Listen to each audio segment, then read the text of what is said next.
Hello दोस्तों, आप सभी का स्वागत है हमारे यूट्यूब चैनल सुगम करता में। दोस्तों, मेरा नाम विशाल है। मैंने पहली बार में ही सीटेट का पेपर 1 और पेपर 2 दोनों ही एग्ज़ाम क्वालिफाई किए हैं। दिसंबर 2022 में जो सीटेट का एग्ज़ाम हुआ था वो मैंने क्वालिफाई किया हुआ है और ये मेरा रिजल्ट है, आप देख सकते हैं। जो पेपर 1 है उसमें मेरे 150 में से 117 मार्क्स आए हैं। पेपर 1 में 150 में से 117 मार्क्स आए हैं और पेपर 2 में मेरे 150 में से 102 मार्क्स आए हैं, जैसा कि आप यहाँ पर देख सकते हैं। दोस्तों, अगर आपने चैनल को सब्सक्राइब नहीं किया है तो इस वीडियो के नीचे ये सब्सक्राइब का बटन आ रहा होगा इस तरह का। इस बटन पर आपको दबाना है। इस पर दबाने के बाद इस तरह की बेल बन करके आएगी और जब आप इस बेल को दबाएंगे तो इस तरह के कुछ ऑप्शंस आएंगे जिनमें से आपको ऑल पर दबा करके रखना है। इससे ये होगा दोस्तों, जब भी हम कोई नई वीडियो डालेंगे तो आपको नोटिफिकेशन मिल जाएगा।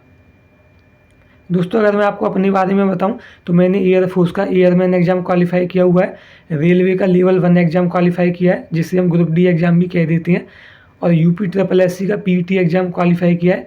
ये एग्ज़ाम उत्तर प्रदेश में होता है। और सीटेट का पेपर 1 और पेपर 2 दोनों ही एग्ज़ाम मैंने पहली बार में ही क्वालिफाई किए हैं। दोस्तों, इस वीडियो में हम सीटेट के पेपर 1 के CDP के क्वेश्चंस देखने वाले हैं। 6 जनवरी 2022 को जो सीटेट का पेपर 1 हुआ था उसमें CDP के जो 30 क्वेश्चंस पूछे गए थे उन सभी क्वेश्चंस को हम इस वीडियो में देखने वाले हैं। ये पेपर नंबर 16 है। इससे पहले 15 पेपर हम सॉल्व कर चुके हैं जिन्हें आप हमारे चैनल की प्लेलिस्ट में जा कर के देख सकते हैं। अगर आप हमारी सभी वीडियोस को देखते हैं, रेगुलर चैनल को फॉलो करते हैं, तो आप आसानी से CDP में 30 में से 30 नंबर लेकर के आ सकते हैं। और दोस्तों, हम रोज़ सुबह 10 बजे चैनल पर वीडियो अपलोड कर देते हैं। आप रोज़ सुबह 10 बजे चैनल पर नई वीडियो देख सकते हैं। पॉजिटिव और नेगेटिव वर्ड्स की हेल्प से हम क्वेश्चंस के आंसर देने की कोशिश करेंगे। और जिन चीज़ों को पढ़कर मेरे पहली बार में ही सीटेट के एग्ज़ाम में 117 नंबर आए, उन सभी चीज़ों की तैयारी मैं आपको इस चैनल पर करवाऊंगा, जिससे पढ़कर आप भी आसानी से 120 से ज़्यादा नंबर लेकर के आ सकते हैं सीटेट के एग्ज़ाम में, वो भी पहली बार में ही। और आपको कोई बहुत ज़्यादा तैयारी नहीं करनी है। अगर आप 30 दिन भी अच्छे से तैयारी कर लेते हैं तो आप आसानी से 120 से ज़्यादा नंबर लेकर के आ सकते हैं। दोस्तों, इस वीडियो में जो क्वेश्चंस लिए गए हैं वो सभी क्वेश्चंस रेस्पॉन्स शीट से लिए गए हैं और सभी के जो आंसर्स हैं वो रिवाइज्ड आंसर की से मैच किए हुए हैं। इसलिए आपको आंसर्स के लिए परेशान नहीं होना है कि कहीं आपके आंसर गलत तो नहीं हो जाएंगे। सभी क्वेश्चंस के आंसर रिवाइज्ड आंसर की से मैच किए हुए हैं। एकदम 100% सही आंसर है और सारे ही क्वेश्चन एकदम 100% ओरिजिनल क्वेश्चंस हैं। दोस्तों, क्वेश्चन का जो आंसर देने का तरीका होता है वो ये होता है कि 4 ऑप्शन दिए जाते हैं। इन 4 ऑप्शन में से या तो 3 ऑप्शन सही होते हैं और एक गलत होता है, या फिर 3 ऑप्शन गलत होते हैं और एक ऑप्शन सही होता है। तो जो ऑप्शन डिफरेंट होता है, जो कोई एक ऑप्शन बाकी के 3 ऑप्शन से डिफरेंट होता है, वही हमारा आंसर होता है। और दोस्तों, आपको क्वेश्चन पढ़ने के बाद केवल जो क्वेश्चन का सही आंसर है उसे पढ़ करके आगे नहीं बढ़ना है।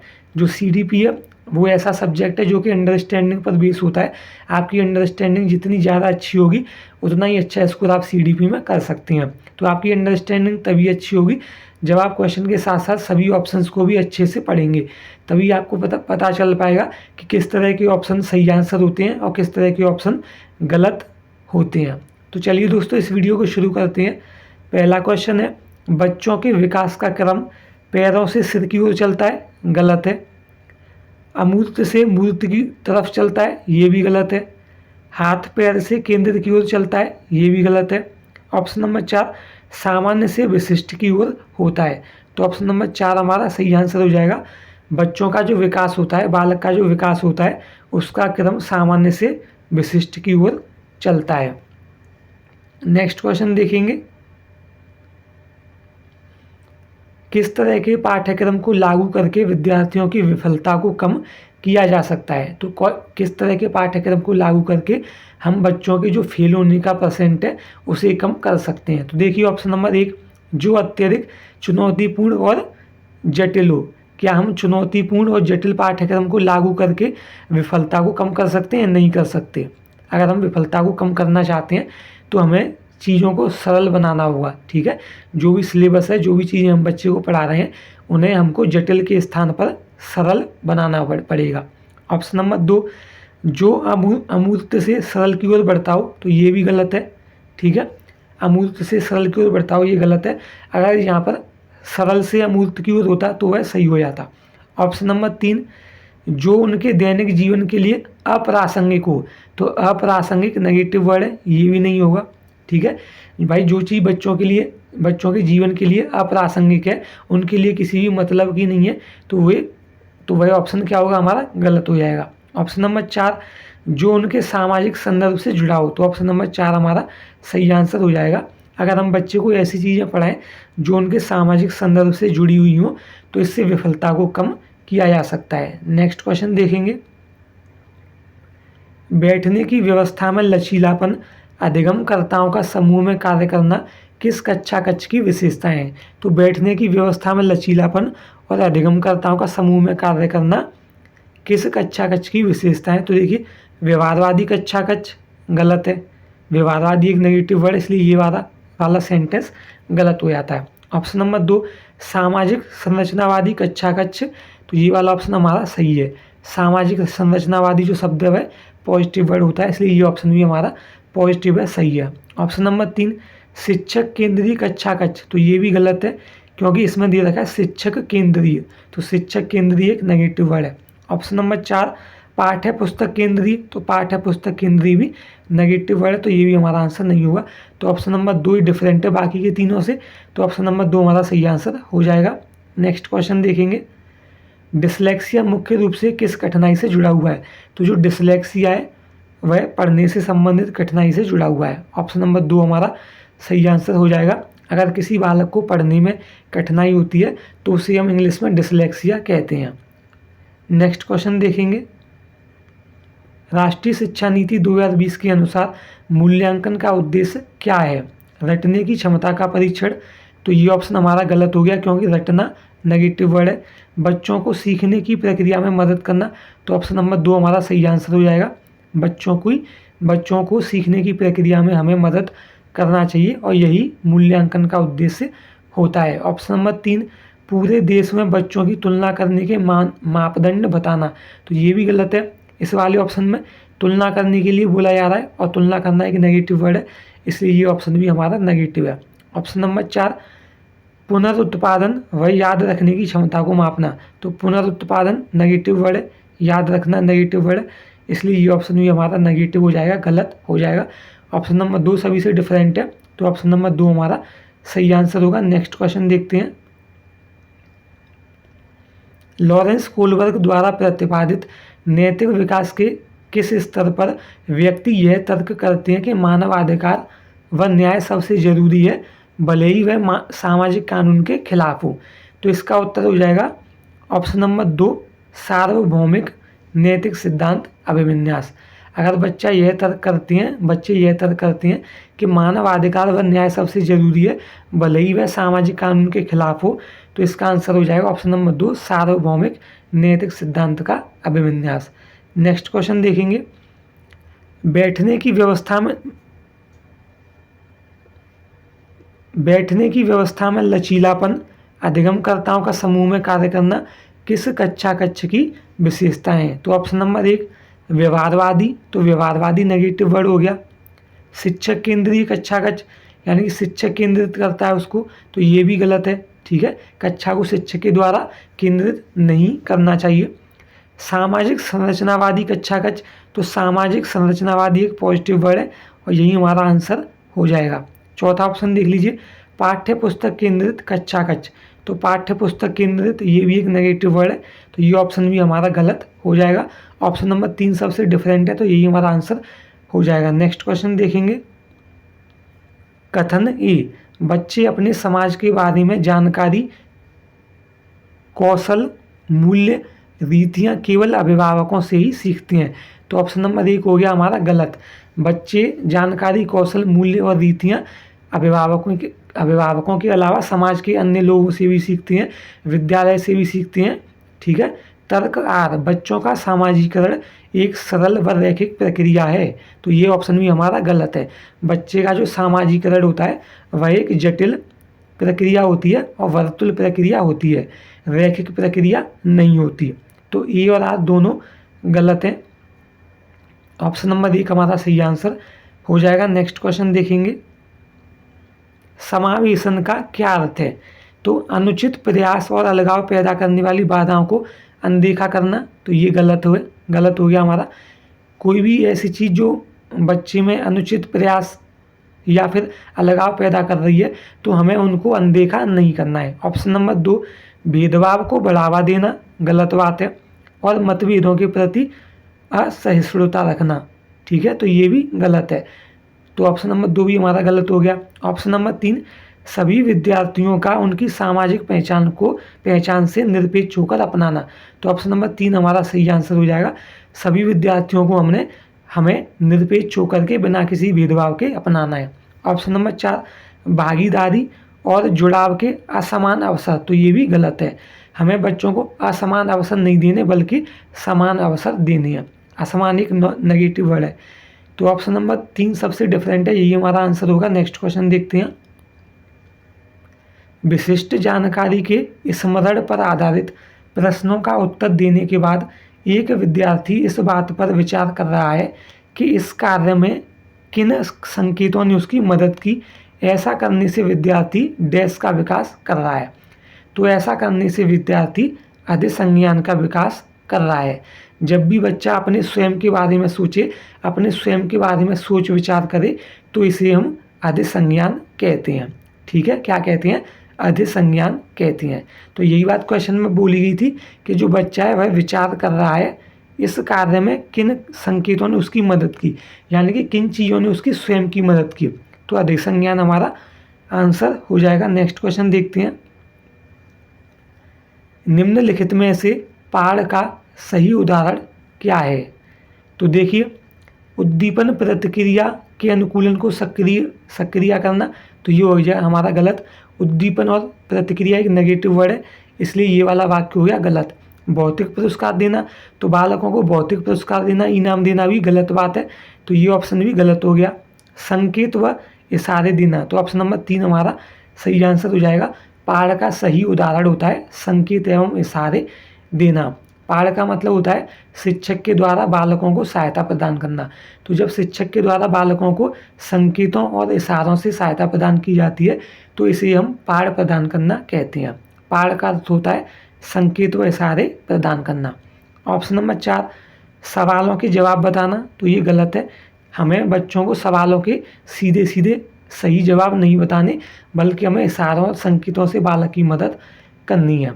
नेक्स्ट क्वेश्चन देखेंगे। पूर्व संक्रियात्मक अवस्था के बच्चों के लिए शिक्षक को मूर्त संसाधनों व बहुत सी दृश्य श्रव्य सामग्री का प्रयोग करना चाहिए। ठीक है, ऑप्शन नंबर 2, तो ऑप्शन नंबर 1 हमारा सही आंसर हो जाएगा। अगर कोई बच्चा पूर्व संक्रियात्मक अवस्था में है तो हमें मूर्त संसाधनों और बहुत सी देखने वाली और सुनने वाली सामग्री का प्रयोग करना चाहिए। अमूर्त समस्याओं पर काम करने के लिए कहना, तो ये ऑप्शन हमारा गलत हो जाएगा। अमूर्त समस्याओं पर काम किया जाता है अमूर्त संक्रियात्मक अवस्था में, जबकि यहाँ पूछ रहा है पूर्व संक्रियात्मक अवस्था। ऑप्शन नंबर 3, जटिल पदानुक्रमित संबंधों को दिखाते हुए चित्रों का प्रयोग करना, तो ये भी नहीं होगा। परिकल्पनात्मक सोच वाली समस्याओं को सुलझाने के मौके मुहैया कराना, तो यह भी अमूर्त संक्रियात्मक अवस्था में होता है, तो ये भी नहीं होगा और ये भी नहीं होगा। ऑप्शन नंबर 1 हमारा सही आंसर हो जाएगा। नेक्स्ट क्वेश्चन देखेंगे। किस अवस्था में बच्चे वस्तु स्थायित्व की समझ तो बना लेते हैं परंतु यह नहीं समझ पाते कि क्रियाएं परिवर्तनीय हैं और उनके निर्णय चीज़ों की मौजूदा दिखावट पर निर्भर करते हैं। तो देखिए, जो बच्चा है उसके अंदर वस्तु स्थायित्व का गुण आ जाता है। तो बच्चे के अंदर वस्तु स्थायित्व का गुण संवेदी चालक अवस्था या संवेदी गामक अवस्था में आता है, तो ऑप्शन नंबर 3 हमारा सही आंसर हो जाएगा। बच्चे के अंदर वस्तु स्थायित्व का गुण संवेदी चालक अवस्था या फिर इसे संवेदी गामक अवस्था भी कह देते हैं। ऑप्शन नंबर 3 हमारा सही आंसर हो जाएगा। नेक्स्ट क्वेश्चन देखेंगे। विद्यार्थियों के बीच भ्रांतियां उनके बारे में क्या बतलाती हैं? तो अत्यंत गलत और तर्कहीन सोच प्रक्रिया, तो ये बात गलत है। उच्च क्रम की भावनात्मक और बौद्धिक क्षमताएं, तो ये ऑप्शन हमारा सही हो सकता है, लेकिन बाकी के ऑप्शंस को भी पहले पढ़ लेते हैं। अब धारणाओं के बारे में भोली और सहज समझ, तो ये भी हमारा सही ऑप्शन हो सकता है। गंभीर संज्ञानात्मक कमियां और तंत्रिका संबंधी विकार। तो अगर बच्चों में कुछ भ्रांतियां हैं तो यह कोई गंभीर संज्ञानात्मक कमियां या फिर तंत्रिका संबंधी विकार नहीं होता है, इसलिए ऑप्शन नंबर 4 हो गया गलत। अब देखिए दूसरा और तीसरा ऑप्शन देखेंगे। उच्च क्रम की भावनात्मक और बौद्धिक क्षमताएं, तो ऑप्शन नंबर 2 ही हमारा गलत हो गया। बच्चे की जो भ्रांतियां होती हैं वह उच्च क्रम की भावनात्मक और बौद्धिक क्षमताएं नहीं होती। तो ऑप्शन नंबर 3 हमारा सही आंसर हो जाएगा। बच्चों की जो भ्रांतियां होती हैं वह उनकी अवधारणाओं के बारे में भूली और समझ को बताती हैं। नेक्स्ट क्वेश्चन देखेंगे। सार्थक सीखने के लिए निम्न में से क्या महत्वपूर्ण है? ऐसे उदाहरण देना जो विद्यार्थियों के सामाजिक संदर्भ से संबंधित नहीं है। तो ये ऑप्शन हो जाएगा हमारा गलत। अगर हम बच्चों को ऐसे उदाहरण दें, ऐसी चीज़ें पढ़ाएं जो बच्चों के सामाजिक संदर्भ से जुड़ी हुई नहीं हो, तो वह उनको पढ़ाने का कोई भी फ़ायदा नहीं है। ऑप्शन नंबर 2 बच्चों के विचारों और अनुभवों को जगह देना। तो ऑप्शन नंबर 2 हमारा सही आंसर हो जाएगा। हमें बच्चों के विचारों और उनके अनुभवों का सम्मान करना चाहिए, उन्हें कक्षा में जगह देनी चाहिए। ऑप्शन नंबर 3 कक्षा में प्रतिस्पर्धी संस्कृति का विकास करना। तो प्रतिस्पर्धा एक नेगेटिव वर्ड है, तो ये ऑप्शन भी हमारा गलत हो जाएगा। ऑप्शन नंबर 4 जानकारी को पृथक खंडों में प्रस्तुत करना। तो ये भी गलत है। अगर हम बच्चे को कोई जानकारी दे रहे हैं तो हमें बच्चे को उस जानकारी को अलग अलग खंडों में प्रस्तुत नहीं करना है। तो ऑप्शन नंबर 2 हमारा सही आंसर हो जाएगा। नेक्स्ट क्वेश्चन देखेंगे।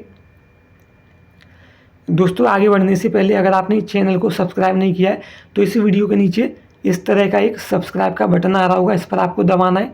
इस पर दबाने के बाद ये बेल बन कर आएगी, इस पर दबाना है। फिर जब आप इस बेल पर दबा देंगे तो इस तरह के कुछ ऑप्शंस आएंगे जिनमें से आपको ऑल पर दबा करके रखना है। नेक्स्ट क्वेश्चन देखेंगे। एक बच्चा पहले अपने हाथ से बॉल जैसी चीज़ों को पकड़ना सीखता है, उसके बाद चिमटी पकड़ का इस्तेमाल करके एक मटर उठाना सीखता है। यह उदाहरण विकास के किस सिद्धांत को दर्शाता है? तो यह जो सिद्धांत है वह समीप दूराभिमुखी सिद्धांत को दर्शाता है। तो देखिए दोस्तों इसको आप याद कैसे रखेंगे? तो देखिए पहले ये देख लीजिए कि समीप दूराभिमुख को हम अधोगामी भी कहते हैं और ऊर्ध्वगामी भी कहते हैं। ये जो समीप दूराभिमुख लिखा हुआ है इसको हम ऊर्ध्वगामी या फिर अधोगामी भी कहते हैं। ठीक है, इसको आपको याद रखना है। अब देखिए जब बच्चा हल्के कार्यों को करने से पहले भारी कार्यों को करना सीख जाए तो उसे हम समीप दूराभिमुखी कहते हैं। और क्वेश्चन में देखिए क्या बोला जा रहा है कि वह बड़ी चीज़ों को पकड़ना सीख लेता है। ठीक है, बच्चा अपने हाथ से बड़ी चीज़ों को सीखना पकड़ लेता है, उसके बाद वह चिमटी पकड़ का इस्तेमाल करके एक मटर उठाना सीखता है।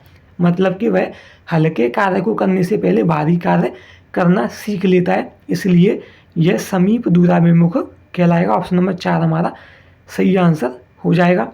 और देखिए दोस्तों ऑप्शन नंबर 3 में क्या कह रहा है? शीर्षगामी। जब बालक का विकास सिर से लेकर के पैरों की तरफ चलता है तो उसे हम शीर्षगामी कहते हैं। नेक्स्ट क्वेश्चन देखेंगे।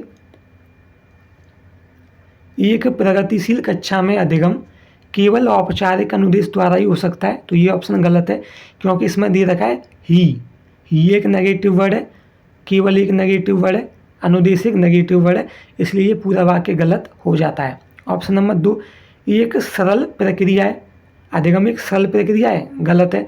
अधिगम एक सरल प्रक्रिया नहीं है बल्कि अधिगम एक जटिल प्रक्रिया है। अधिगम एक सामाजिक प्रक्रिया है, तो ऑप्शन नंबर 3 हमारा सही आंसर हो जाएगा। अधिगम एक जटिल और सामाजिक प्रक्रिया होती है।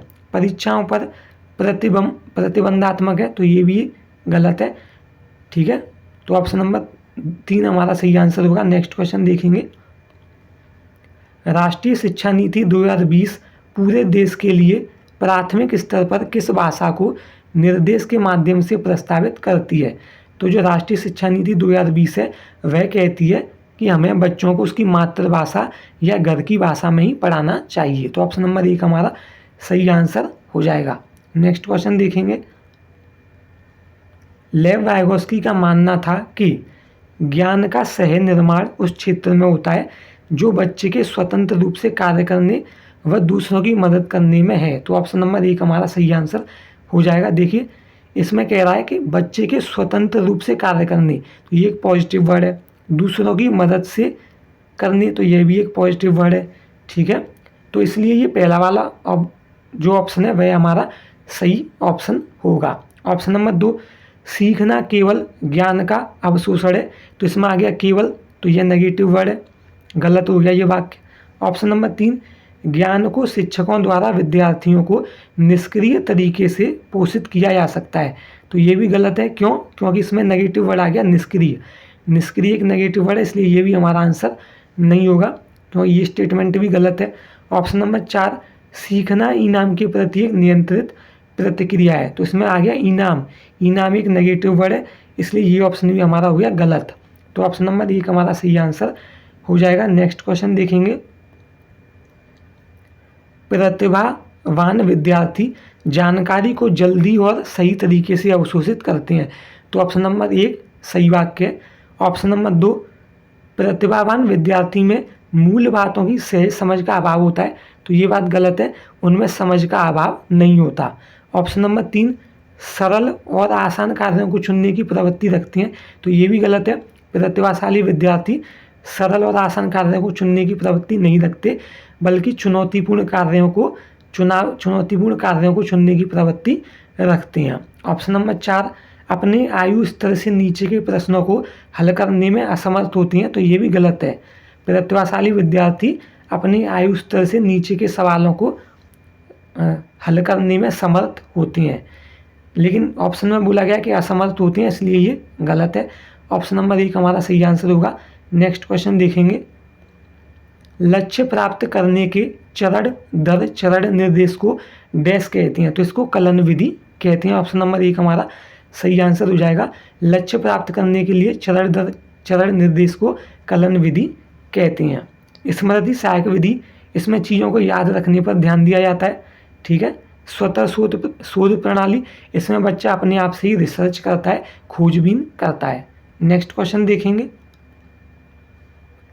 हार्वर्ड गार्डनर के अनुसार निम्नलिखित में से कौन सा कथन सही है, तो एक खास वर्ग के व्यक्ति दूसरे वर्गों के व्यक्तियों से ज़्यादा बुद्धिमान होते हैं, तो ये बात गलत है। क्योंकि देखिए, एक खास वर्ग के व्यक्ति दूसरे वर्ग के व्यक्तियों, तो यहाँ इसमें क्या किया जा रहा है कि दो वर्गों में तुलना की जा रही है, तो तुलना करना गलत बात है, इसलिए ये वाक्य भी गलत हो जाता है। ऑप्शन नंबर 2, बुद्धिमत्ता को परिपोषित व विकसित नहीं किया जा सकता, तो ये भी गलत है।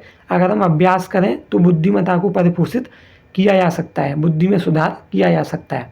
ऑप्शन नंबर 3, उपलब्धि बुद्धिमत्ता का सफल पैमाना है, तो ये ऑप्शन हमारा गलत है। किसी भी बालक की उपलब्धि से उसकी बुद्धिमत्ता के बारे में हम पता नहीं लगा सकते, तो ऑप्शन नंबर 4 हमारा सही स्टेटमेंट है। क्यों? देखिए, हर व्यक्ति में विविध प्रकार की बुद्धिमत्ताएं होती हैं, तो ऑप्शन नंबर 4 हमारा सही आंसर हो जाएगा। इसमें बोला गया है विविध प्रकार की बुद्धिमत्ताएं, यानी कि बहुबुद्धि, तो हार्वर्ड गार्डनर ने बहुबुद्धि का सिद्धांत दिया था, और ऑप्शन में भी विविध प्रकार की बुद्धियों के बारे में बोला जा रहा है, इसलिए चौथा ऑप्शन हमारा सही आंसर हो जाएगा। नेक्स्ट क्वेश्चन देखेंगे, निम्नलिखित में से कौन सा अभ्यास अधिगम अक्षमता वाले विद्यार्थियों का समावेशन सुनिश्चित करने में प्रभावी होगा, तो बहुत लंबे और बारंबार दत्त कार्य दें, तो ये ऑप्शन हो गया हमारा गलत। बहुत लंबे कार्य नहीं देनी चाहिए और बार बार कार्य नहीं देनी चाहिए, इसलिए ये ऑप्शन हो गया गलत। सूचना प्राप्त करने के लिए कई विकल्प प्रदान करें, तो ऑप्शन नंबर 2 हमारा सही वाक्य है। अभिव्यक्ति के लिए केवल निश्चित विद्या की अनुमति दें, तो ये गलत है, क्योंकि इसमें नेगेटिव वर्ड केवल दे रखा है। ऑप्शन नंबर 4, विफलता का आरोपण क्षमता की कमी को माने, ठीक है, विफलता का आरोपण क्षमता की कमी को माने, तो ये भी गलत है। अगर बच्चा विफल हो जाता है तो इसका मतलब ये नहीं है कि उसके अंदर क्षमता की कमी है। ऑप्शन नंबर 2 हमारा सही आंसर हो जाएगा। नेक्स्ट क्वेश्चन देखेंगे, निम्नलिखित में से कौन सी स्थिति विद्यार्थियों में गर्व का कारण बन सकती है, तो जब सफलता का कारण स्वयं को माना जाता है, तो ऑप्शन नंबर 1 सही वाक्य है, और यही हमारा आंसर होगा। जब बालक सफलता का कारण अपने आप को माने तो इस स्थिति में बालक गर्व महसूस करता है, तो ऑप्शन नंबर 1 हमारा सही आंसर हो जाएगा। नेक्स्ट क्वेश्चन देखेंगे, निम्नलिखित में से कौन सा कथन आंतरिक प्रेरणा का उदाहरण है, तो मुझे प्रतियोगिता में प्रथम स्थान प्राप्त करने के लिए अध्ययन करना है, तो देखिए, जो बालक है वह प्रथम स्थान प्राप्त करने के लिए पढ़ाई कर रहा है, तो प्रथम स्थान प्राप्त करना, तो ये क्या है, ये एक बाहरी अभिप्रेरणा है। तो ये ऑप्शन हो जाएगा हमारा गलत। ऑप्शन नंबर 2, मुझे अपने साथियों से प्रशंसा और प्रभुत्व प्राप्त करने के लिए अध्ययन करना चाहिए, तो ये भी गलत है। बालक जो है प्रशंसा और प्रभुत्व प्राप्त करने के लिए पढ़ाई कर रहा है, जो कि एक बाहरी अभिप्रेरणा का कारक है। ऑप्शन नंबर 3, मुझे शिक्षक द्वारा दंड से बचने के लिए अध्ययन करना चाहिए, तो ये भी गलत है। जो दंड है वह क्या है, शिक्षक दंड देते हैं, तो यह भी एक बाहरी कारक है। ऑप्शन नंबर 4, मुझे पढ़ाई करनी चाहिए क्योंकि यह संप्रत्यय की समझ के लिए जरूरी है, तो ऑप्शन नंबर 4 हमारा सही आंसर हो जाएगा। जो बच्चा है वो कॉन्सेप्ट को समझने के लिए, संप्रत्यय को समझने के लिए पढ़ाई कर रहा है, तो चौथा ऑप्शन हमारा सही आंसर हो जाएगा। नेक्स्ट क्वेश्चन देखेंगे, विद्यार्थियों को नए संप्रत्यय पढ़ाते समय शिक्षक को निम्नलिखित में से किससे बचना चाहिए? तो पहले जटिल अवधारणाओं को प्रस्तुत करें और फिर सरल की ओर बढ़ें, तो ये गलत है। हमें पहले बच्चे को सरल चीज़ें पढ़ानी चाहिए, उसके बाद हमें जटिल या कठिन की ओर बढ़ना चाहिए। नई जानकारी को पिछले ज्ञान से जोड़ना, तो ये वाक्य बिल्कुल सही है, हमें नई जानकारी को पिछले ज्ञान से जोड़ना चाहिए। उन्हें दिए गए उदाहरणों में से सामान्य गुण खोजने के लिए कहें, तो खोजना एक पॉजिटिव वर्ड है, तो ये वाक्य भी हमारा सही हो जाएगा। उस संप्रत्यय से संबंधित गैर उदाहरण प्रस्तुत करें, तो ये भी सही है। अगर हम बच्चे को कोई भी चीज़ पढ़ा रहे हैं, तो उस जो भी चीज़ हम बच्चे को पढ़ा रहे हैं उससे संबंधित उदाहरण हमें बच्चे को देने चाहिए, और उससे संबंधित गैर उदाहरण भी हमें बच्चे को देने चाहिए। गैर उदाहरण का अर्थ होता है कि उदाहरण उस चैप्टर से संबंधित नहीं होता, लेकिन उससे मिलता जुलता ही होता है। तो देखिए, दूसरा, तीसरा और चौथा ऑप्शन सही वाक्य है, जबकि पहला ऑप्शन गलत है। तो जो ऑप्शन डिफरेंट होता है बाकी के 3 ऑप्शन से, वही हमारा सही आंसर हो जाता है, तो पहला ऑप्शन हमारा सही आंसर होगा। नेक्स्ट क्वेश्चन देखेंगे, विद्यार्थियों को हाल ही में सीखे गए संप्रत्यय पर विस्तारण में मदद करते समय निम्नलिखित में से किससे बचना चाहिए? तो अधिग्रहित जानकारी को नई समस्याओं पर लागू करना, तो ये बात बिल्कुल सही है।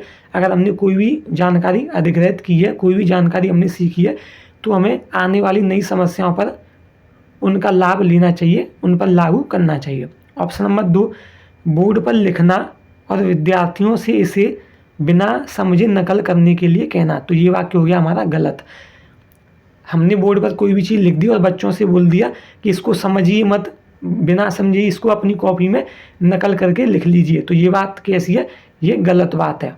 ऑप्शन नंबर 3, विभिन्न उपसंप्रत्ययों के बीच संबंधों को क्रियान्वित करना, तो ऑप्शन नंबर 3 भी हमारा सही है। जो उपसंप्रत्यय लिखे हुए हैं, उपसंप्रत्यय एक पॉजिटिव वर्ड है और विभिन्न भी एक पॉजिटिव वर्ड है, इसलिए ये वाक्य हमारा सही हो जाएगा। ऑप्शन नंबर 4, संप्रत्यय के उदाहरण और गैर उदाहरण बनाना, तो ये वाला वाक्य भी सही है। जब हम बच्चे को कोई कॉन्सेप्ट पढ़ा रहे हो, कोई भी विषय पढ़ा रहे हो, तो हमें बच्चे को उस विषय से संबंधित उदाहरण और गैर उदाहरण दोनों ही देने चाहिए। तो ऑप्शन नंबर 2 बाकी के 3 ऑप्शन से अलग है, इसलिए ये हमारा सही आंसर हो जाएगा। नेक्स्ट क्वेश्चन देखेंगे, कथन ए, वह बच्चे जो उच्च आय वाले परिवार से हैं उन बच्चों से अपना दिन बहुत अलग बिताते हैं जो निम्न आय वाले परिवार से हैं, तो ऑप्शन नंबर पहला वाला ऑप्शन सही वाक्य बोला गया है। तर्क आर, बचपन की संकल्पना सार्वभौमिक नहीं है तथा बचपन में बहुत विविधता है, तो दूसरा ऑप्शन बिल्कुल सही है। ठीक है, बच्चों का जो बचपन होता है उसमें बहुत सारी विविधताएं पाई जाती हैं, विभिन्नताएं पाई जाती हैं। हर एक बच्चे का जो बचपन होता है वह एक जैसा नहीं होता, वह अलग अलग होता है।